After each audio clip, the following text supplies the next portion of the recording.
Hari Om. Yes, we're back with another story. This time it's not a story from the Upanishad, but it has something to do with the name of the Upanishad. Now, Upanishads are named with some purpose, and they're named variously, and there is always a reason why that name was given. Now, this Upanishad, which I am going to talk to you about, the name lends itself to a story. So I thought, why not take this opportunity to narrate the story behind the name of this Upanishad. And if you haven't already guessed it, the name of this Upanishad is the Taittireeya Upanishad, a very well known Upanishad. Now, how did it get its name Taittireeya? Let us see. This story occurs in the Mahabharata. So, you would have heard the name Vaishampayana, sage Vaishampayana. In fact, in Vishnu Sahasranama, we come across that name Vaishampayana Uvacha, right? So, sage Vaishampayana was a rishi who dealt with what we know today as the Taittireeya Shakha, the branch, Taittireeya branch. And he had a nephew by the name of Yajnavalkya, who was also his disciple. We have come across sage Yajnavalkya in the Chandogya Upanishad also, a couple of stories. And sage Yajnavalkya was one of his brightest students. There were of course other disciples too, but among them Yajnavalkya stood out as the brightest. Now, there were many rishis who were studying, who were involved in the Adhyayana of this Taittireeya Shakha. And they had all made a decision that they would meet at a certain appointed day and time of a month and sit for discussion on these matters. And it was also decided that if somebody missed out on this meeting, then they would have to go through the Prayaschitta, which is given for Brahma Hatya. Now, that is a very rigorous tapas to do. So, that was a decision taken, and these meetings went on periodically, and it so happened once that on the appointed day of that meeting was also the Shraddha ceremony of sage Vaishampayana's father. Now, Shraddha ceremony is something that cannot be missed at all. So, that is of highest priority. And so, sage Vaishampayana made a decision that he would not go to the meeting and he would go to the Shraddha ceremony. He had to perform the ceremony for his father, and that was extremely important. He knew that the punishment had to be undertaken. So, he decided that he would allow his students, he would ask his students to go through this Prayaschitta tapas.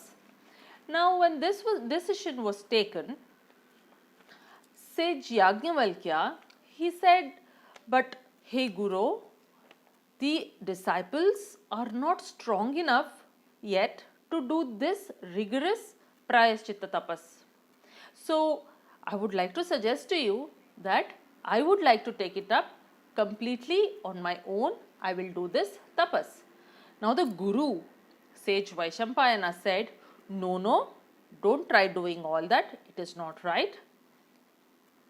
All the disciples will go through this tapas. Now, sage Yajnavalkya, at that time, a young brahmacharan, very, very intelligent and very opinionated in the sense that he was sure about what he was saying and he knew his capacity.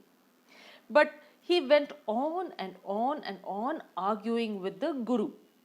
Now, at one point, sage Vaishampayana, the Guru, lost his patience and he said, you arrogant one, just leave here. Just go away from here. And before you go, give me back whatever you have gained from here. Now, this is coming from the Guru. Sage Yajnavalkya, just for a moment, just thought, and then it is said that he vomited whatever he knew. And it is also said that when he vomited everything, the other disciples, now there are two versions from here on, right? So, in one version, it is said that sage Vaishampayana knew the capacity of Yajnavalkya. And when Yajnavalkya vomited out whatever he had gained from his guru, the guru himself asked the other disciples to transform themselves into Tittiri birds. Tittiri birds are nothing but little birds which we can akin to the sparrows of today or partridges. So, these birds, rather the disciples, took the form of these birds and ate up the vomit.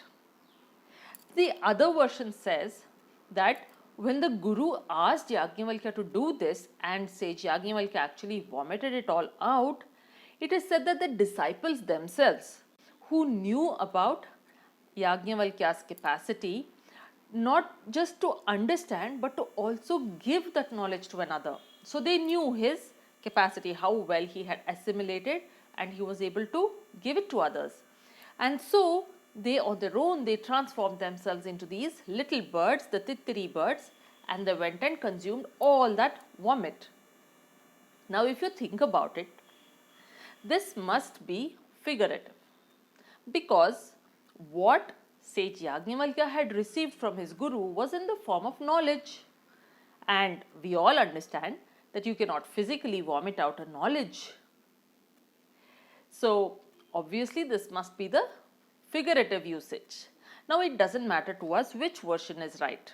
So the point here is that the guru was annoyed with this highly intelligent and capable disciple of his and asked his disciple to return what he had gained from there, and this disciple, it is said, just gave it back. Now when he said vomited it out, it simply means that as we digest our food, and sometimes if it becomes too much, we do vomit it out, isn't it, for our own good health. But a part of it is digested. It's not completely undigested food that comes out. So here, of course, it's not partly.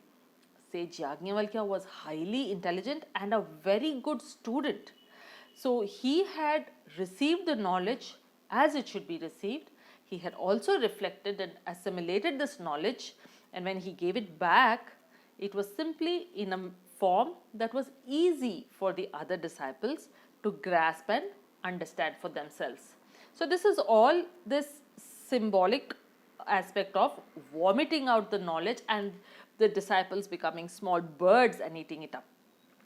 Now it is said that the entire Taittireeya Upanishad that we know today was a result of this vomiting act of sage Yajnavalkya, and the name came about because the other disciples became the Tittiribirds and received the knowledge from sage Yajnavalkya. So this is the story, and Pujya Gurudev Swami Chinmayanandji also adds that these birds, the sparrows, are highly energetic and very industrious, and these are two qualities that are very much required for a Vedantic seeker or a Vedantic student. And so it is perfectly fine when the story says that this highly intelligent student who had assimilated what he had received from his guru vomited it out, and the others became birds and received it. So this is definitely a figurative usage. I also thought about this and I felt that it is always said that when we receive knowledge from someone, it must always accompany a Guru Dakshina from the student to the teacher. Now here, sage Yajnavalkya's time with his guru had abruptly ended. But he was a highly intelligent student. He had received the knowledge and assimilated it very well. And in fact, his teacher was very proud of this student. And the guru also, I am sure, somewhere in the corner of his mind, did not want this knowledge to go away from the student, or it had to be fruitful, and that would happen only when Guru Dakshina was offered to the guru. Now in what way could sage Yajnavalkya have given a Guru Dakshina at that point of time when the guru was so annoyed with him? But you see, The blessings of a guru can come in so many ways, especially when the student is such an efficient student. And so I felt that in this act of the guru asking the disciple to give back what he has learned, and the student giving it back in an assimilated form which was beneficial to others, not just those students, but today we have the Taittireeya Upanishad with us for generations and generations and many generations to come. So the guru asking for this was probably also in a way fulfilling that offering of Guru Dakshina from the student to the teacher. And in offering that, it has benefited entire humanity. So this was just a thought that came to mind, and I thought I should share it as I tell the story. We must know a little about this Taittireeya Upanishad. It is a very comprehensive Upanishad which has a lot of gems in it.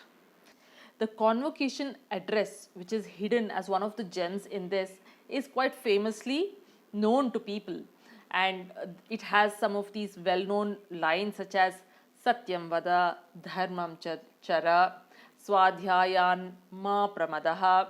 So there are a lot of these, how to your conduct when the student leaves from the ashram, his conduct in life, how it should be, what the do's and the don'ts, and all that is hidden in this beautiful convocation address in the Shiksha Valli, the very first Valli of this Taittireeya Upanishad.